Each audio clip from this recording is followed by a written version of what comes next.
What's going on, Sweet Dreams Nation? And there we have it, the conclusion of fight cards for the UFC for the year 2023.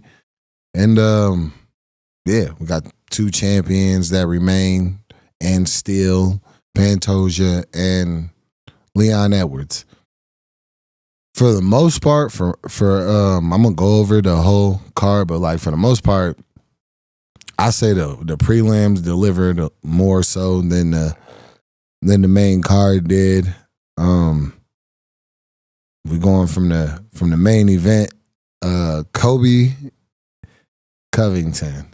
Like, what's there to say? Like, you do this whole thing, running your mouth to like sell the fight, like saying things that are just like crazy and cross certain lines and things like that. And then you come out and fight like you are completely terrified.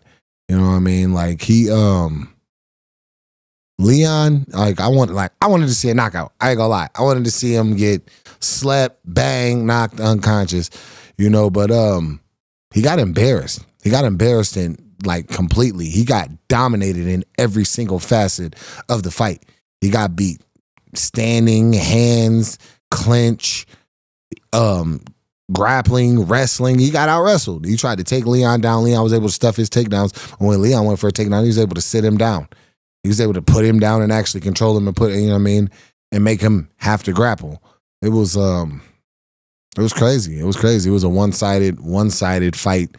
I think he said afterwards he didn't take any damage, but then I think I seen a clip of him walking out with ice on his knees, and it's just funny. It's just like, you know what I mean, you just got to take a character and a clown for a clown. You know what I mean? It's that's the act he want to play. You know, me personally, the whole attacking family like that and saying personal shit that's like completely outrageous. I don't think that sells a fight.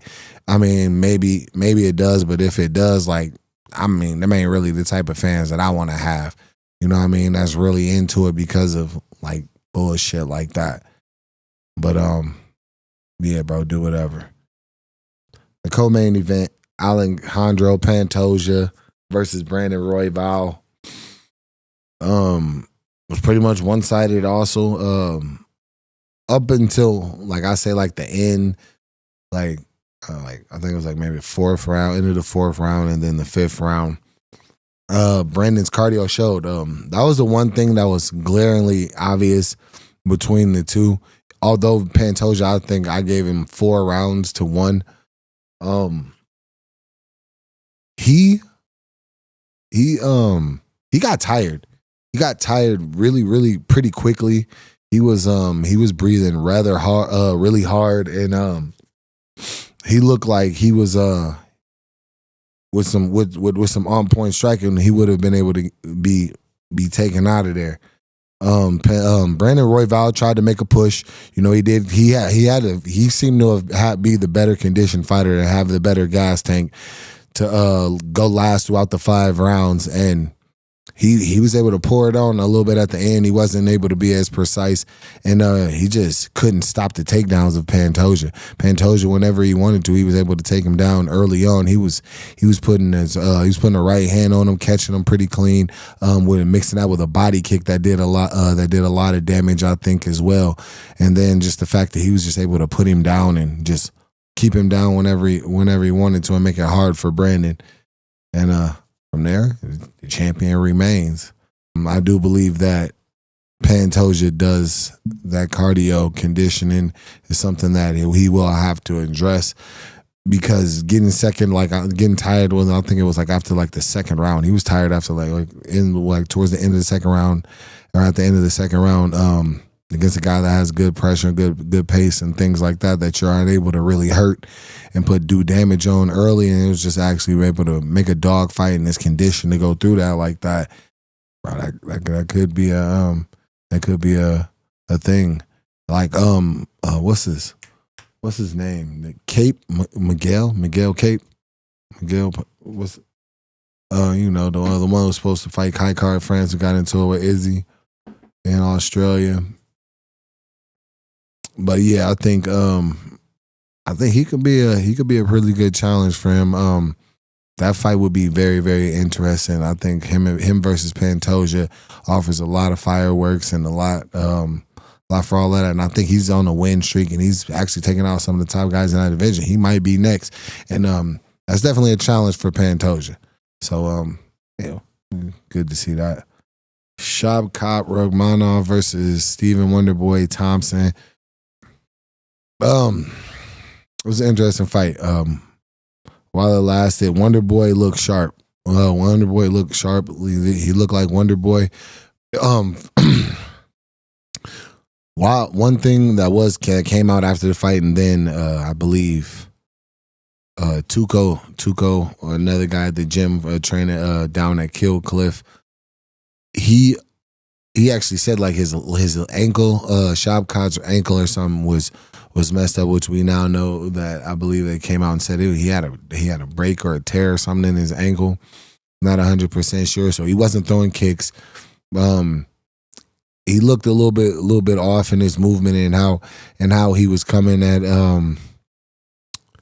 Wonderboy, but Wonderboy's sharp, bro. Wonderboy's sharp even at you know what I mean, at 40. He's still just as dangerous as he's ever been. Still at the top of his game, and it's just some new, hungry, like very talented fighters that are coming into the game now, and they coming to their own. You know, from watching guys like Wonderboy and other fighters throughout the years. But yeah, shout out to Shavkat. He was able to still get him down and able to get the finish. You know, I don't think Stephen Wonderboy Thompson's ever been submitted in his career. He did show some things like biting off of feints and being able to be hit. Like one thing I have noticed, Shavkat is hittable. He's very hittable, and I've noticed that on the over his last couple fights. It's nothing I've seen like in the gym or anything like that, because I haven't been down to Kill Cliff in a while. But yeah, he's definitely hittable. But it comes with danger. He's able to hit back, and he's able to get a hold of you and put you in positions and control and finish the fight. And he was able to be the first one to score a sub over Wonderboy. So shout out to him. Tony Ferguson versus Paddy Pimblett. It was a good fight, bro. It was a good fight. A lot of people give Paddy a lot of shit, but one thing you gotta admit that, bro, the dude comes to fight. He comes to fight, and he that's it, bro. That's what more can you ask for? He's willing to go in and put himself into danger. He pushes forward, he pushes to make the fight exciting. He takes shots, he gives shots. So yeah, bro. That's entertainment. That's entertainment personified. I see why, you know what I mean, he built up the hype that he did coming into the UFC. You know, just because a guy like that's willing to go in and just put it on the line and fight is always going to endear himself to true fight fans. You know, Tony didn't look tired.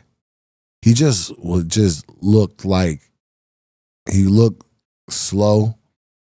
He looked his technique didn't look sharp and crisp.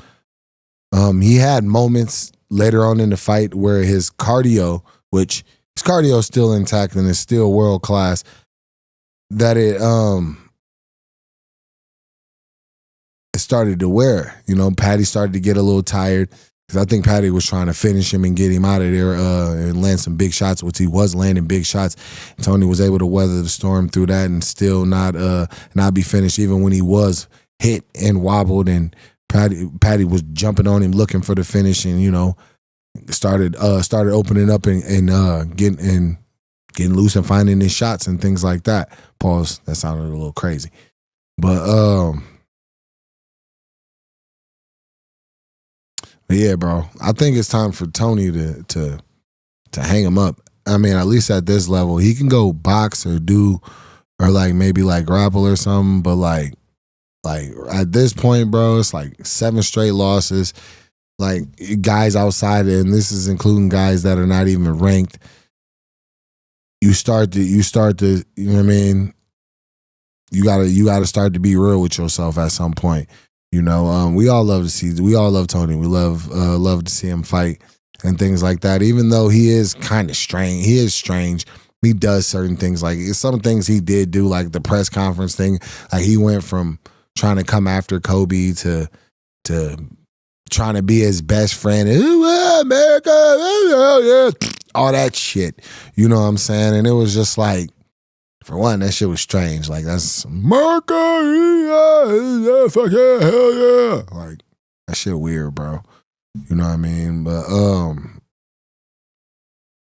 not weird in the sense of like the American thing, like, but it's just like that's how you want to represent America. That's like that's really what people think. Like people from other countries think of as like just dumb shitheads, just yelling, screaming, obscenities and shit like that. You know, so it's just like that was just dumb to me. But yeah, bro, he showed he had heart and things like that. But ultimately, bro, Patty dominated the fight. You know, he got tired. Even when he was tired, he was still able to get Tony down, hold him down, and keep him down. You know, and I earned a unanimous decision. So yeah, shout out to him. Josh Emmett versus Bryce Mitchum. Man, that was a tough one. It was a tough one to watch. Bryce, so I didn't see well Bryce took the fight on short notice, you know, which, you know, as he would never use as an excuse, and those things is still a factor into like, you know what I mean, the whole situation and circumstance. I'm not saying it factored completely, it was a complete factor into the outcome. You know, because Josh Emmett, we know what Josh Emmett possesses, and he possesses that power. And Bryce got caught. He got caught with trying to deliver his own shot. He was trying to find his rhythm. He was being hunted by Josh the entire time. Josh was landed some body shots. You could tell and see the power that he has from when he landed. I mean, the reaction, he was able to like kind of push Bryce and knock him back. Well, from what I seen, because I was there and I watched these fights live, but from what I seen there, Bryce needed to try to find like the leg kick. I feel like the leg kick was kind of there. The calf kick would have served him a little bit to just to find an opening, because how Emmett fights and how he comes in. You know, and how he just wants to get in tight and kind of brawl and bang, and Bryce's game is also to get in on you and to shoot. You know what I mean? To get on you and shoot, or, you know what I mean, work his shots from the outside and then get in. But with that constant pressure on you and you being on the back foot and things like that, you got to find some type of way to open them up, whether it's a fast jab, good jab, landing down the middle, or, you know what I mean, teep kick, a head kick, or basically to trying to kind of get him to stop, or whatever. It's a number of different tools that you can use to get, you know what I mean, to get an opening to where you can enter. And Bryce wasn't really able to quite find that from what I could see. The leg kick was there. He didn't when he kind of didn't. He threw a couple, but didn't really utilize that. And then he thought he saw the shot there to slip through and fire and land a solid two, which had it landed, would have gotten some respect and kind of probably would have opened him up. But Josh, man, dude, Josh is a beast, bro. He's always dangerous. He's coming and throwing with bad intention. And he caught him clean, and he was able to put him out. One of the scariest knockouts that I've seen in person, just because like afterwards you kind of seen like with Bryce, like kind of having like a seizure. It looked like, you know, he was shaking and things like that. And he ultimately got up, and it was good to see him okay and able to walk out on his own accord, and, you know what I mean, with a clear head and taking in what happened. You know, I'm gonna shoot him a text. I'm gonna check on him and things like that. And yeah, man, that was crazy. But shout out to Josh on a knockout of the year candidate victory and all those things. So for the most part, for the The prelims, I kind of caught some of them, but I wasn't fully tapped in like that. One of them I did catch for sure, which was the fight of the night: Irene Aldana versus Carla Rosa, Carol Rosa. My bad, Carol Rosa. Bro, that fight was great, bro. It was a good fight. They were back and forth, coming right at each other, giving shots, taking shots, trying to finish the fight. Good pace, good action, solid technique. They showed a lot of good things, and plus heart, man. For 3 solid rounds, didn't back off, didn't back down, and just gave one hell of a show. The nod was given to Carol Rosa, which I think that was more so due to the fact of how she started. She started out a little bit stronger, and Irene was able to kind of build and find her flow as the fight went on. But I think it was just maybe just a course of one a little too little too late, but also being that Carol Rosa was there to fight, bro. She was staying in it the whole time, and she was game the entire fight. So yeah, bro, that was incredible. They both walked away with an extra 50 G's, as they should. It was a great fight, you know.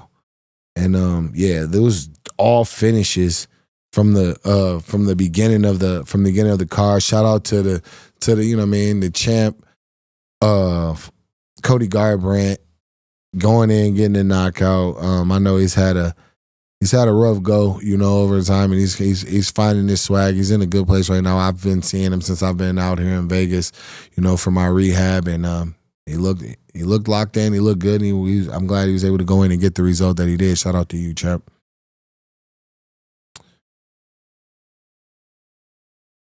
Casey O'Neill versus Ariana Lipsky. Queen of violence, bro. She came out just that, bro. She was violent from the jump. She came out just ready to stand on her shots, and land solid. That's one thing. Like a lot of times, especially in women's MMA, that you sometimes don't see, is them actually sitting down on punches. You know, understanding like, all right, I got the small inches and what it takes for a punch to miss. You know what I mean? To be able to stay in there and land with some power and come back and counter with a possibility of really, really knocking somebody out, like or really hurting them. You know. But yeah, she was able to essentially walk her down. Started landing good shots. I think she hurt her to begin with. Casey fought back. She put up a good fight, bro. She put up a good fight. She had her moments, but ultimately she got caught, and then she ended up on the ground and then was finished. Yeah, I think I saw maybe the first two. I caught the first 2 fights. The heavyweight fight, Martin Munde versus Shamil Gazava. It's interesting. Martin, I believe he looked like I've never seen him fight or anything like that before, but I seen him around the PI fight week. But he looked like a grappler, right? That looked like his thing was grappling, but he took a little while to actually try to initiate that and get to that. And Shamil actually got off on him and got some seriously good shots off on him. Started to kind of find his rhythm, and then started to find like little shots to kind of pick him apart and set up for a little bit bigger shots to land and things like that. And ultimately, he had to be stopped. The ref, I believe, Herb, they jumped in and stopped it. Because he was just taking too many shots, and he wasn't firing back. He wasn't able to get the fight to the ground. So yeah, that's what happens. Good on him. Then Andre Touchy Feely versus Lucas Almeida. Beautiful 1-2. That's all you can say, bro. Beautiful 1-2, landed solid, hard and clean, and put Almeida out early in the first round, and it was good, bro. It was good. Shout out to Andre Feely. Yeah. A good night, decent night of fights. Although I can appreciate, the skill and things like that, as being a fighter and being in those positions, what goes on in fights, I can appreciate fights maybe in a different way that some people may not have. But for the most part, the most entertaining and crazy part had to have probably been what happened in the crowd. I'm gonna do a video on that, breaking that down, because I was there. I was actually literally right there, and I'm gonna break that down for y'all. Just want to get this recap out on the fights, thoughts on the fights, thoughts on the card, heading into the next year. I think from here, I think we have Leon versus Bilal is what's set up next. I know Leon doesn't believe Bilal should have a title shot, but Bilal's been on a winning streak for a while. I believe it's 11 fights or something like that, which is an incredible winning streak and definitely worthy of a title shot against the top in the division. And let's have it, man. Let's have it and let's see it. Fellow Chicago-born man in Bilal Muhammad, and I believe he deserves his shot at the goal. Yeah, we're gonna see. We're gonna see what's next. I believe I already said something about Cape getting a shot at the title. But yeah, bro, that's my recap and my thoughts on it. Good year of fights. I'm looking to spice up the content, things like that. So if y'all have any things that y'all want to see as we go into the next year, and I try to gear up and get things a little bit better for y'all, let me know. Maybe it's another way that y'all want, maybe some thoughts that y'all have on fights or on take that y'all want to hear from me on the fights and things like that. Drop them. Let me know. And as always, love, os. Appreciate y'all.